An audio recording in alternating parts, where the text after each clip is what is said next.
Allahabad high court ने उत्तर प्रदेश में ग्रामीण और छोटे शहरों की स्वास्थ्य सेवाओं को लेकर तल्ख टिप्पणी करते हुए कहा कि स्वास्थ्य सेवाएं राम भरोसे हैं। आइए आपको बताते हैं कि उस केस के बारे में जिस पर सुनवाई करते हुए हाई कोर्ट ने यह टिप्पणी की है। देखते हैं हमारे सहयोगी सौरभ शुक्ला की रिपोर्ट। ये तस्वीरें 4 मई की हैं। 36 साल की श्वेता शिवांगी अपने पिता को बदहवास मेरठ मेडिकल कॉलेज में ढूंढती घूम रही है।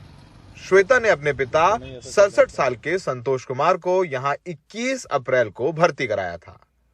श्वेता को 2 मई तक बताया जाता रहा कि उनके पिता का इलाज चल रहा है। बाकायदे ये भी बताया गया कि उनका ऑक्सीजन 79% है। जरा 2 मई की इस रिकॉर्डिंग को सुनिए, जिसमें बताया जा रहा है कि संतोष कुमार ICU 2 में भर्ती है। सीताराम को कोई अपडेट मिला? हाँ जी सर, ICU 2 में ना। ये पता नहीं कहाँ पे है, एक्चुअली में पता ही नहीं चला। हाँ सर, बता रहा हूँ मैं, संतोष कुमार ICU 2 में, उनका ऑक्सीजन था 89%। अच्छा, ICU 2 में है?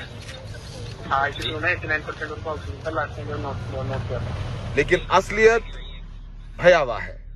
हकीकत में संतोष कुमार की 22 अप्रैल को ही मौत हो गई थी।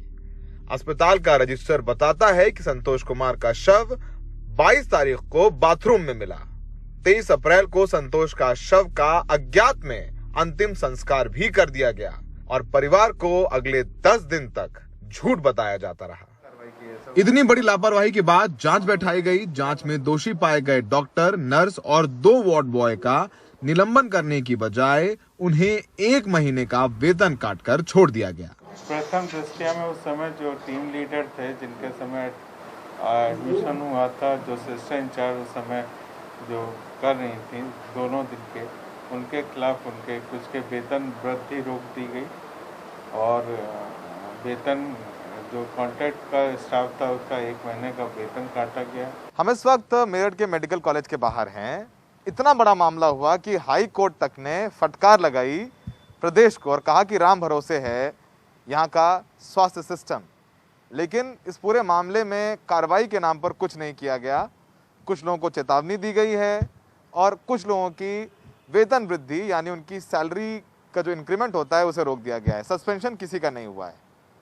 तो हालात ये है कि जवाबदेही भी तय करने के नाम पर सिर्फ लीपापोती की गई है। सहयोगी मोहम्मद मुर्सलीन के साथ मेरठ में सौरभ शुक्ला, NDTV इंडिया। और इसी वजह से इलाहाबाद हाईकोर्ट ने यूपी के 5 जिलों बहराइच, बाराबंकी, बिजनौर, जौनपुर और श्रावस्ती की स्वास्थ्य सेवाओं पर रिपोर्ट मांगी है। जौनपुर में एक गांव में 1 महीने में 31 लोगों की मौत हो गई। क्योंकि टेस्टिंग नहीं होती इसलिए कोरोना प्रमाणित नहीं होता। जौनपुर और बिजनौर के गांव की पड़ताल करती और वहां की जमीनी हकीकत बताती। देखते हैं हमारे सहयोगी कमाल खान की रिपोर्ट। जौनपुर के पश्चिमी छोर से गुजरती गोमती किनारे बसे पिलखिछा गांव में 1 महीने में 31 लोगों की मौत हो गई। ज्यादातर को कोरोना के लक्षण थे, लेकिन टेस्ट नहीं हुआ। भवानी प्रसाद शर्मा के घर 3 लोग गुजर गए। पहले भाई प्रेम सागर शर्मा, बहू रागिनी शर्मा और पत्नी गीता शर्मा। गीता शर्मा 15 अप्रैल को बीमार हुई, 17 को गुजर गईं। अस्पताल तो सारे बंद चल रहे हैं। किसी मेडिकल स्टोर पे नपवाया बीपी बहुत लो था। किसी हार्ट डॉक्टर से संपर्क करने की कोशिश किया, सागन अस्पताल बंद थी। वहाँ प्राइवेट डॉक्टर भी देखने से इनकार कर रहे थे सब। गांव में इतनी मौतों से दहशत है। गांव का शमशान इस दहशत को और बढ़ाता है। जहां कोरोना की वजह से दूसरे इलाकों के लोग भी बड़ी तादाद में अंतिम संस्कार करने आते हैं।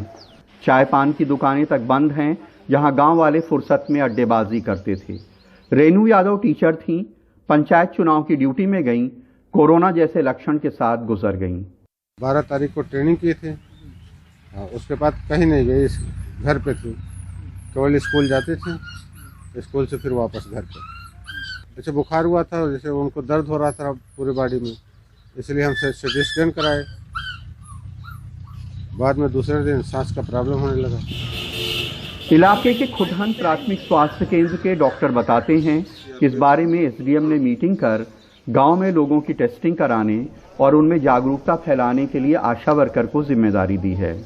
जितनी आशा संगिनियां हैं, इनको जाके क्षेत्र में संदेश देना कि आपके जो भी इस तरह से लक्षण से ग्रसित मरीज हैं, सर्दी, जुकाम, बुखार, सांस फूलने की समस्या से, इनको दवाएं देना। दवाओं दे के साथ साथ लगे हाथ जांच भी करा देना, ताकि ऐसे कोई गंभीर मरीज है तो तुरंत पकड़ में आ जाए जांच में। बिजनौर जिला अस्पताल में कोविड मरीज भरे पड़े हैं, लेकिन यहाँ मरीज और तीमारदार दोनों परेशान हैं। तीमारदार कहते हैं कि स्टाफ काम नहीं करता, ना वक्त पे दवा देता है, ना ऑक्सीजन। नाम है, मेरी मदर जो है हॉस्पिटल में ही गवर्नमेंट जॉब पे सर्विस है, वो उनका भी इलाज नहीं कर पा रहे। इंजेक्शन के लिए कह रहे स्टाफ को बुला रहे, स्टाफ आने को तैयार है। सिलेंडर बदलने के लिए कह रहे सिलेंडर खत्म हो गया है, भैया एक बात बताओ, वो सिलेंडर चेंज करने के लिए तैयार नहीं है कोई। अस्पताल का स्टाफ कहता है कि मरीज ज्यादा हैं और स्टाफ बहुत कम स्टाफ से इलाज करना बहुत मुश्किल है। तीनों वार्ड में अपना स्टाफ अलग अलग होना चाहिए।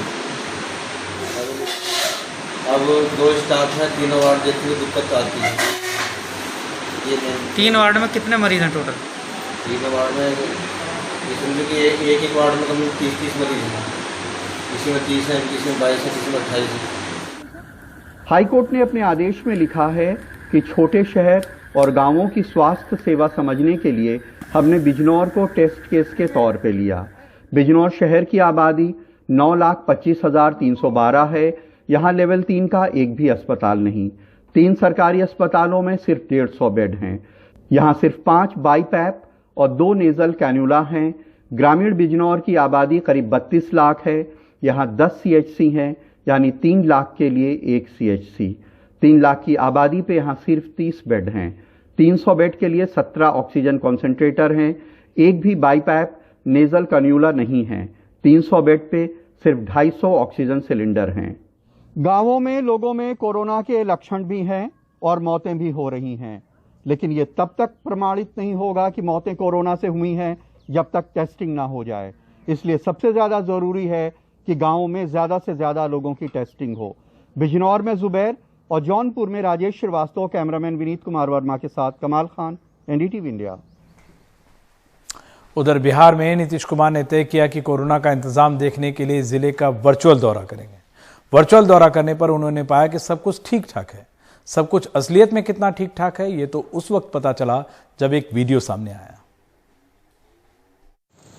हाजीपुर की सामुदायिक रसोई में सुबह से जबरदस्त इंतजाम दिखे। बैनर, पोस्टर, साफ सफाई, सब कुछ पूरा प्रशासनिक अमला जमा हुआ था। आखिर मुख्यमंत्री नीतीश कुमार लोगों से सीधे बात कर जमीनी हकीकत देखना चाहते थे, लेकिन जमीनी हकीकत के नाम पर अधिकारी उन्हें क्या दिखा रहे थे, इसकी भी एक तस्वीर सामने आई। खाना खाने वाले लोगों से रिहर्सल कराई जा रही थी कि वो मुख्यमंत्री को क्या बोलें।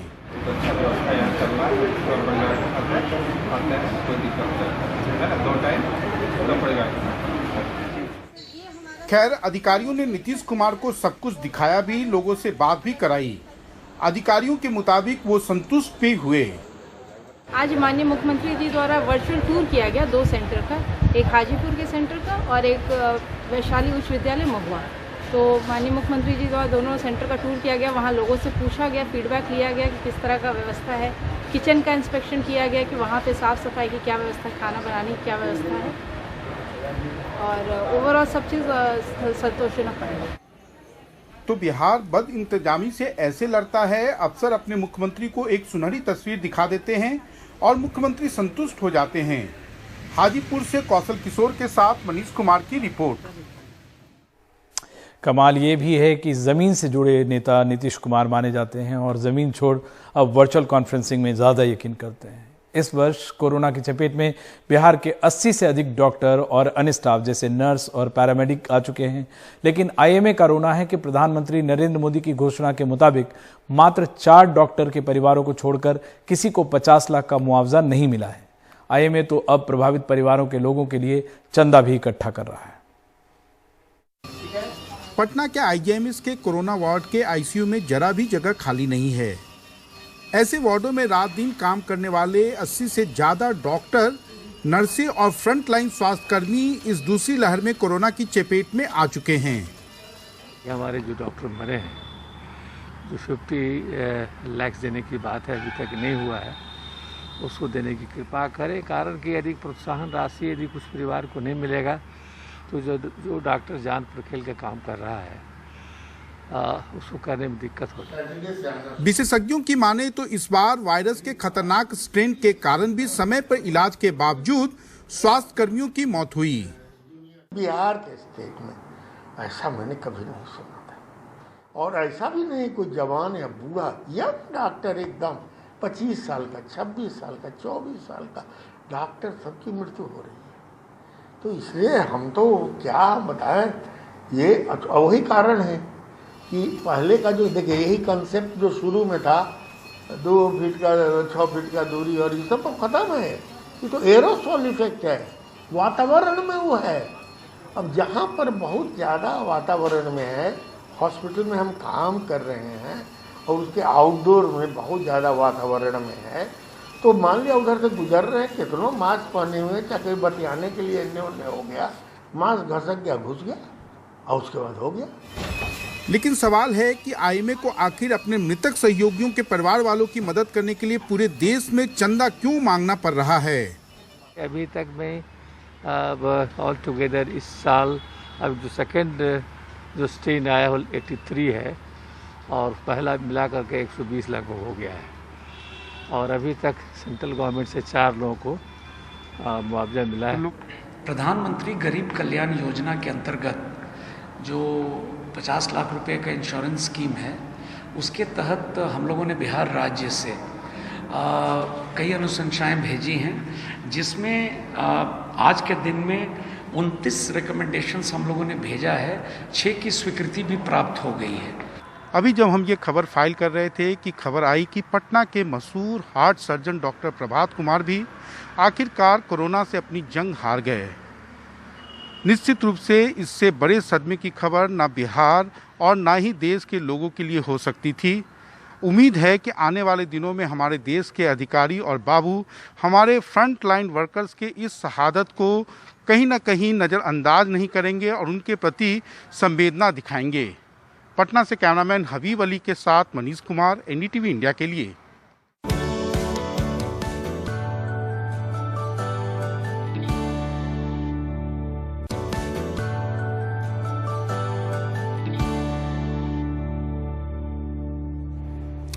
कोरोना को रोकने का सबसे कारगर तरीका टीकाकरण माना जा रहा है, लेकिन कश्मीर की घाटी में टीकाकरण की रफ्तार थम गई है। एक सेंटर में तो 11 दिन से नहीं लगे हैं टीके, तो 10 जिलों में हफ्ते भर तक एक भी टीका न लगने के बाद अब सरकारी आंकड़े जारी करने के बंद कर दिए गए हैं। देखते हैं हमारे सहयोगी नजीर मसूदी की रिपोर्ट। पिछले 11 दिनों से श्रीनगर अस्पताल का ये टीकाकरण कक्ष बंद है। 8 मई से यहाँ पर टीके मिल ही नहीं रहे हैं। रोजाना 63 साल के अली मोहम्मद, जो पेशे से दर्जी हैं, इस उम्मीद में यहाँ आते हैं कि उन्हें टीका लगाया जाएगा, लेकिन मायूसी ही हाथ लगती है। बढ़ते मामलों को देखकर ये फिक्रमंद हैं, लेकिन वैक्सीन कब मिलेगी ये कोई नहीं बताता। मिलता ही नहीं है किसी जगह, सब जगह अगर जिस जगह जाएगा उस जगह बोलते हैं वैक्सीन नहीं है। वैसे यहाँ नहीं, टीवी पर ये बहुत भाषण देता है। कश्मीर घाटी के 10 जिलों में हफ्ते भर तक एक भी टीका न लगने के बाद अब सरकार ने टीके के आंकड़े ही जारी करना बंद कर दिया है। जम्मू क्षेत्र में भी टीके की कमी है। रविवार को जारी किए सरकारी आंकड़ों के हिसाब से जम्मू में सिर्फ 9000 टीके लगे। अधिकारियों का कहना है कि बुधवार तक टीके आने की उम्मीद है। हालांकि पिछले हफ्ते टीके मिलने में कुछ देरी हुई है, लेकिन मुझे पूरा भरोसा है कि आने वाले दिनों में ये समस्या सुलझ जाएगी। जम्मू कश्मीर में कोविड के नए मामले और मौतें दोनों में ही भारी इजाफा हुआ है। सोमवार को कोविड की वजह से 73 लोगों की मौत हुई, जो अब तक की सबसे ज्यादा मौतें हैं। कश्मीर में पिछले 11 दिनों से वैक्सीन गायब है। सरकार के अपने ही आंकड़े सरकारी दावों की पोल खोल रही है, लेकिन जब सरकार वैक्सीन देने में नाकाम हुई तो उसने वैक्सीन के आंकड़े ही जारी करना बंद कर दिए। श्रीनगर से नजीर मसूदी, एनडीटीवी इंडिया के लिए। उत्तर प्रदेश के बाराबंकी के रामसनई घाट के तहसील कंपाउंड में बनी एक मस्जिद प्रशासन ने गिरा दी है। स्थानीय मुसलमानों का आरोप है कि मस्जिद बहुत पुरानी थी और स्थानीय लोग यहाँ नमाज पढ़ते थे, लेकिन प्रशासन का कहना है कि तहसील कंपाउंड में एसडीएम बंगले से सटाकर कुछ लोगों ने अवैध अतिक्रमण कर लिया था। ये वक्त के साथ बढ़ता गया। मार्च में उसमें रहने वाले व्यक्ति से प्रशासन ने उसके मालिकाना हक का कागज़ मांगा तो वो नहीं दिखा सका और वहाँ से फरार हो गया। तब से इमारत पर तहसील प्रशासन का कब्जा था और कल उसे गिरा दिया गया। सुन्नी सेंट्रल वक्फ बोर्ड के चेयरमैन जुफर फारूकी का कहना है कि ये 100 साल पुरानी मस्जिद थी और इसे गिराने के खिलाफ अदालत जाएंगे, क्योंकि हाईकोर्ट ने लॉकडाउन में किसी भी तरह के निर्माण को तोड़ने पर रोक लगा दी थी।